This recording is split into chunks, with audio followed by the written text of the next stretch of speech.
aboard, folks. We're going traveling today. Welcome to Journeys and Journals. I'm Bernie Martin Beck, and I'm here to learn about choo-choo trains. I hope you are too. Fascinated by them. And we have imported an expert from train country in Dunsmuir. Yep. And you are Ted. That's Ted Crocker. Crocker, welcome to Journeys and Journals. Where'd you get this? When I went to work on the Southern Pacific in Dunsmuir in 1959, that was part of my equipment. Vintage? Yeah. Now, isn't it? Oh, yeah. What did you do with this? I was conductor or brakeman on the freight trains out of Dunsmuir. We worked from Dunsmuir to Gerber, California, which is down below Red Bluff. Then I worked from Dunsmuir to Ashland, Dunsmuir to Klamath Falls. And then my seniority wasn't so very good, so I got laid off in Dunsmuir and moved to Klamath Falls and worked out of Klamath Falls, from Klamath Falls to Lakeview. And then I worked to Alturas, actually. And then from Alturas up to Lakeview on the switch engine, they called it. Now, when you're saying you worked, you mean... We switched box cars and took loads and empties and stuff to different industries. Did you ride on the trains yeah. to all these places? Yeah. Usually, when on the locals, we all rode the engine. And then we get to an industry, we'd switch the loaded cars out and put the empties in. Okay, you've got this in your hand, right? Usually just about like this. That's why one side is bigger than the other, and I'd put it on my arm this way at night so that I could see the letters and numbers on the side of the car. This one bulb here was a spotlight. Now your job, I'm really need to understand this. You had a big train like this, no coal. No coal. No. Boy, this is an old-fashioned B&O railroad that I asked the restaurant, Masashi, if they'd let me borrow it. They said, sure. So let's say you had a more modern, what usually kind? Diesels. Oh, a diesel engine. Yeah. No steam, no. By 1959, all the steam engines were gone. Now, do you have a love for steam engines? Oh, yeah. I have model railroad at home. This is one of them. I have a smaller gauge. They call it HO gauge. This is a double O gauge. It's just a little bit bigger than the HO gauge. Well, now, would it be painted up so bright and beautiful? No. Oh. In the old days, those would all be black. They would be clean because part of the job of the fireman was to make sure that the engineer's locomotive was clean. Now, are you a fireman? No, I was conductor, brakeman. Conductor is in charge of the train. The engineer is basically the driver. Well, now, you're not the guy. The conductor is in charge of the train. Does that mean... All the bills of lading, all the cars, the locomotives and everything. He's in charge. You just told bill of lading. You better fill us in. They're called way bills or bills of lading. Each car has a bill on it. It's a piece of paper that says where it came from, what was in the car, and where its destination was. Now, you're not talking about real bill. It's just a a document. Piece of paper or document. It's called a bill of lading. Okay, and that's your job. Yep. So, I'm going to ask you a tough question. Why'd you when they laid off people, was it because trains weren't running so right? Yeah, they weren't. They weren't as busy. They didn't have enough. They had too many men for what the business they had. Okay, now, did you ever get to go through tunnels? Oh yeah, between Montague, California, and Ashland, there's several tunnels. Yeah. Tunnel 13, it's the longest tunnel in the area. They have more tunnels from Grants Pass to Eugene. I've never been up that way, but on the railroad. But is that where the robbery was? Yeah, Tunnel 13 up on the Siskiyous. Oh. That was way back in the 30s. Yeah, they were sure it was a perfect crime. Yeah, They were dumb. Yeah, most crooks are. Yeah, we would just, the family, the boys, decided that they could rob a train and get rich. Yeah. You brought so many things. I'm just fascinated. Other than the fact that it looks like you got busy pounding nails, why did you bring this? What is it? Those are all tie date nails. When they put a tie in on the railroad tracks to put the rails on, they would put the nail in and drive it all the way down flush with the surface of the tie, and some of those go back to the 20s, and those are all from Grants Pass area. Excuse and me. the top of them, every one of them is numbers, and those numbers correspond with the date. So you're telling me this 29 was nailed into that? 1929, it was nailed into the tie. So these things on here, these wooden things, are ties. Sure. And right in the center, they would put a date nail. Every time they would change a tie, change a bunch of ties out, they would put a date nail on it. Do they still do that? Nowadays, they're using a lot of white oak out of Texas, and then the Union Pacific is using concrete ties, so they don't do that with the nails anymore. Oh, this is one. Here's 40. Yeah. I was wondering if there's any from my birth year. There I am, 38. There's a 37 up in here someplace. That's the year I was born. Okay. So these have been around at least that long. Oh, that long, yeah. And serviceable in a railroad. When I worked on the, it's called the 4 p.m. local here in Grants Pass, we'd go to work at 4 o'clock in the afternoon, get off about 2:30, 3 o'clock in the morning, switch all the industries in Grants Pass area. Let's get back over to Klamath. What did you do over there? Same thing there that I did in Grants Pass. I didn't work the locals so much as I worked the through freight, they called it. It goes from Klamath Falls to Crescent Lake, Well, which now is about halfway between. You're taking empty cars north and bringing the loaded cars back. With this? Well, yeah, I'd have to have that, because if a train stops, you got to get out and inspect your train every time it stops. Why?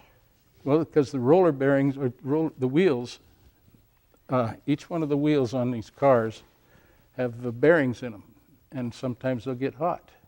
And if or they you get drag hot, equipment or anything like that. and if they get hot, what? And you have to set them out. They'll catch on fire. So when we hear of a train fire, It's usually from the wheels or something, part of the load catching on fire. because we do hear that Oh, yeah. ever so often. We had one time going from Klamath Falls to Dunsmuir, just south of Grass Lake, which is between Weed and Klamath Falls. It's where the mountain tips and you start going downhill. You go uphill all the way from Klamath Falls to Grass Lake, and then it's downhill from Grass Lake to Dunsmuir. And we got down a place called Hotlam, which is just north of Little Black Butte, the cinder cone you see on the good light. Well, we had a flat car caught on fire. The grease and stuff that was on the wheels, sparks caught the bottom of the flat car on fire. And so we stopped. We got a hold of the dispatcher, who was in Eugene at the time, and told him we had a car on fire.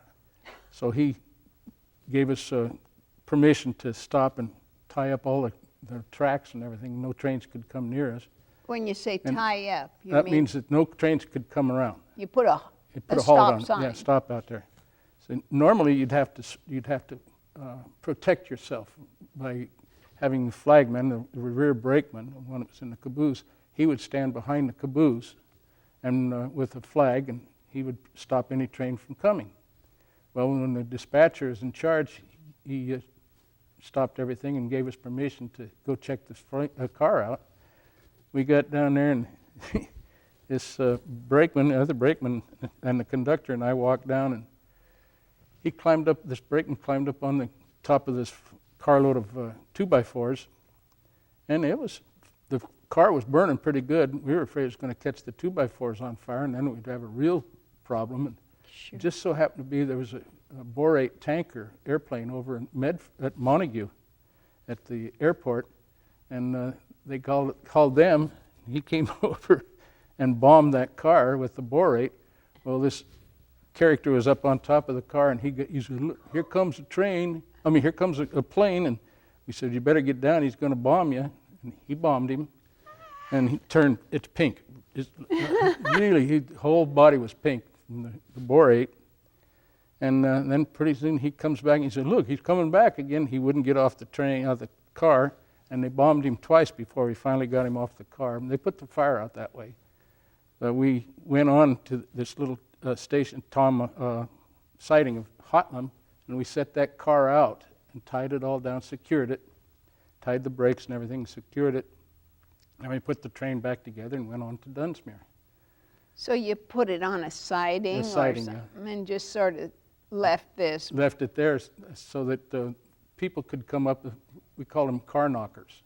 There's different language on the railroad for different jobs. I'm getting the idea that there's a different language. Oh yeah, different signals and everything else. But they would come up and they would repair the cars, and they were car repairmen. We called them car knockers, and they'd repair the car, and then another train would come by, pick that car up after it was repaired, put it in their train, and go on to the destination.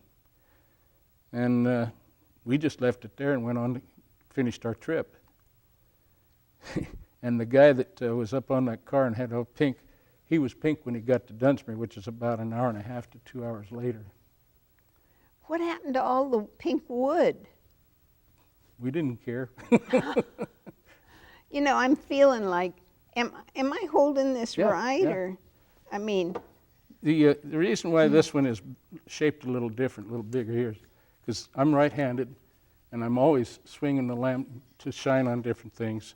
And when I'd have my jacket on or anything, it would go this way. Okay. And okay. So I could take this light, this one bulb here, would be like a spotlight. And I could shine it on the car so I could see the numbers. Each car has a number. At first I thought this was to hold fuel No, for it's a battery. You're not in there. that old, are you? No. But it would have been. Well, they had some that were coal oil.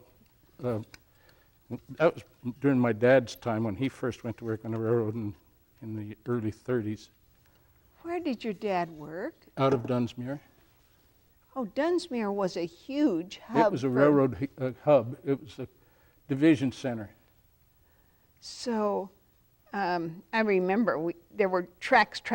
Yeah, big yard, a big roundhouse, and had the car repair shop, engine repair shop. They had all kinds of stuff. When I was a kid, it was about, I'd say over 3,500 people living in the town of Dunsmuir. For train business? Basically, it was all railroad. There was a mill just south of town, and then, of course, Mount Shasta had some mills. But Dunsmuir was a railroad community. Hey, folks, if you ever love trains, I found this today down at the Kitchen Connection. You can bake your cake right in this, and it'll come out looking like the choo-choo train. Just stopped by there. When I saw it, I said, could I borrow that? Of course you can borrow it. I see this train. Could I borrow that? Of course. People are so nice to help me put together these shows, because I don't know this information, and I don't have all these toys. This is called a G-gauge model railroad. G-gauge, a garden variety, they call them. They use them, a lot of people have large yards. They have a garden railroad out in their yard. Well, this goes around and around at the restaurant, taking what you ordered to your seat at the counter, I guess you call it. What fun, what fun. Let's get back to why'd you go into the railroad business? I was raised railroad. My grandfather started out in the railroad here in Grants Pass in 1908, somewhere around there. And him and my grandmother got married in Grants Pass. I've got quite a story to tell there if you want to. Oh, I do. My maternal grandparents came from the Midwest. Harry Marsh, my grandfather, was born in Minnesota. The family came by wagon train to Grants Pass. Oh, And way back. My grandma was born in Missouri, and then they moved to Ohio. Then, as my grandmother said, her name was Susie Ethel. She told me her family was rich because they rode the train to the West Coast. Woo-hoo-hoo. It seems they weren't that rich because they ran out of money in Grants Pass. Oh. And my great-grandfather found a job here. And I don't know where they lived or anything, but she was... But their name? Harmon. My great-grandmother's maiden name was Harmon. When she was 17 years old, she talked her parents into letting her go to the Oddfellows Hall here in Grants Pass to a dance with a friend. She was sitting there with her friend, and she says, this tall drink of water come walking in the door. And she told her friend, that's the man I'm going to marry, only he doesn't know it yet. Eventually they met and went together. She was 4'10" and he was 6'3". Oh. He was 27 years old and she was 17.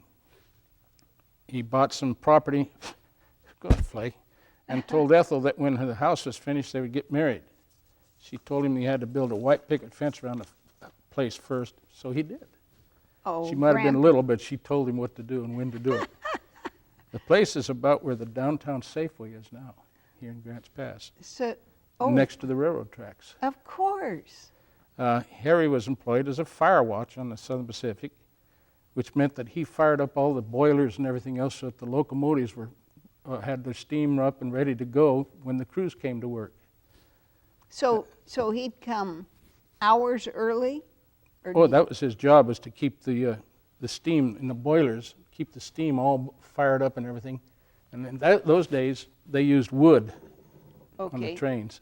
Because we know that wood was readily available. Oh, yeah. So cutting wood for fire for the train was quite a business lucrative. Yeah.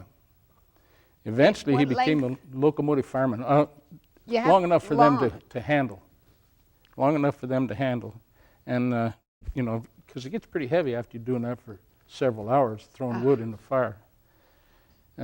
He became locomotive fireman and training to become an engineer, which is a driver. Like I said, they were married in 1909. In 1912, they had a baby girl, Isabel Ethel.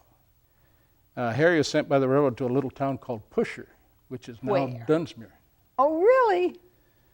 In southern Siskiyou County. He was told that he would stay there, so he wrote a letter to Ethel and told her to sell the house and pack everything in a boxcar and move to California, which she did. And when her and the baby arrived in Dunsmuir, Harry was out on a trip. He was working. Ethel had no idea where she was and what she was supposed to do. She said there was an old man and lady standing there. They came up to her and told her that they were the landlords and would take her and the baby to their new home. She told us that she hated everything about Dunsmuir. It was in a hole, a canyon, and it still is. It had dirt streets, board sidewalks, wooden steps going from street to street. And Dunsmuir is built on hills down in the canyon. And the apartment where they were to live was 3 streets up from the tracks and the main street. And when my wife, Bonnie, and I moved to Cave Junction, Grandma began crying and said, finally, some of my family had come back to Grants Pass. Even though we lived in Cave Junction, she still considered that part of Grants Pass. I've been told that Grandpa's family lived on G Street, next to where the brewery is. They had a home right across Gilbert Creek from the brewery, and across the street, across what is now G Street, used to be 3C's Lumber Company. Right there was where they had a freight station and a livery stable, right next to the railroad tracks. If I'm reading you right, that's where I like to watch them turn the trains around. It wasn't a house, but it was it's called, in trains, a turntable. It's about the size of this, only it's on a table, and it turned around, and they put the locomotives in a round house, they called it, and so they could repair them. And men would be out there pushing this around. Yeah, they could take the steam power, hook a hose to it, and that would be the power to turn the turntable. If they didn't have that, they would push it by hand. I mean, I was a little kid watching Yeah. this. Now So- it's all electric. Everything I you bet push it a button is. and So Grandma, Grandma hated Dunsmuir. She loved Grants Pass. well, you know, what about Rose, when they lived up in Klamath? She maybe got attached to K Falls? or- No, she never did like, she liked Grants Pass. And I think the reason she liked Grants Pass so much is because that's where her family was, her mother and father were. She never did say. Grandma was, well, they were married for 50 plus years. And Grandpa was retired from the railroad. He was a big man when I was a little kid, but he was retired from the railroad, a disability pension, because he had an enlarged heart. Hardening of the arteries, they called it. He was 67 when they retired him. I don't know how long he would have worked, but he was 87 when he died from a bleeding ulcer. So this is this 6 foot, Yeah, 6'3" guy. He weighed over 200 pounds. little And bald tiny- as a billiard ball. Oh, hey, you got your hair. Yeah, my sister, both my uncles and my brother are taking after Grandpa. My brother's hair starts about here and goes back. He's got a long face to wash. I haven't ever heard it described, but I know what you mean. Grandpa's family had quite a settlement there on G Street. He told us they took a wagon train, freight wagon from Grants Pass to Sailor's Diggings, which is Waldo. Right. And they had to deliver some goods. No train would go out No, there. that was before that train went out that way. After arriving there, he went over the hill to Jacksonville to deliver some goods. And from there, he went to Wairika in California. Then Old Shasta, which is between Wairika and Weed. It's a little town, it's still called Shasta. But it's just a little farming community. And he delivered some stuff there. Then he continued on to Redding. This is before they had the roads and everything that they have now. And then from Redding, he went to Virginia City by Lake Tahoe. Oh, And he called it Lake Tahoe. And he said when he went by Lake Tahoe, there was a whole bunch of Chinese men, he called them, up there. And I tried to get him to talk more about it, but we got interrupted and everything. But oh, I wished we had video cameras of Grandpa. Yeah, me too. Grandma, she lived in Dunsmuir until she was 99. And hated it all. Well, she got involved in the Eastern Star, and Grandpa was in the Masons, and Grandma was also in Rebecca's. Right. And we've got a pin at home that's 60-some years member of Rebecca's. Oh my, And that's history. she was involved in a lot of things like that, and she's also part of the Methodist Church in Dunsmuir. And that's how I got involved with the railroad. I told myself when I was a kid I was never going to work on the railroad because the home life was so bad. And You'd see Dad. once in a while. Sometimes I would go to school in the morning, and Dad would be in bed from working 16 hours or something like that. And then when I come home from school, from football practice, something like that, Dad would be gone, and I wouldn't see him again for a couple days. And that's just part of the railroad, and I decided that I didn't want to do that. So I joined the Navy when I graduated from high school. Oh, thank you for serving our country. When I got out of the Navy, I met my wife on a blind date, and I was working in the mill in McLeod. And the railroad, my brother-in-law came over and said, the railroad's hiring. So I went and talked to my boss, and he gave me a verbal 2-week notice right there. He says, you can come back anytime you want. And I went to Dunsmuir and went to work on the railroad in 1959. May 22nd, 1959. Like what kind of salary? Did one work at the mill and one work at the... Well, I was making, on an average, before I got hurt, I was making about $40,000 a year. And in the late 50s, that's pretty darn good money. Now that's on the train. Yeah. But what In about... the mill, I was, I don't know, making just a few bucks an hour, driving a carrier in a planing mill. And what was so different is after I got hurt in Klamath Falls, I went to school under the GI Bill and became a school teacher. And my first paycheck coming home from for 1 month, my gross pay was exactly half of my last 2 weeks' net pay working on the railroad. Oh, wow. I made $9,000 my first year working as a teacher. I made $40,000 my last year working on the railroad.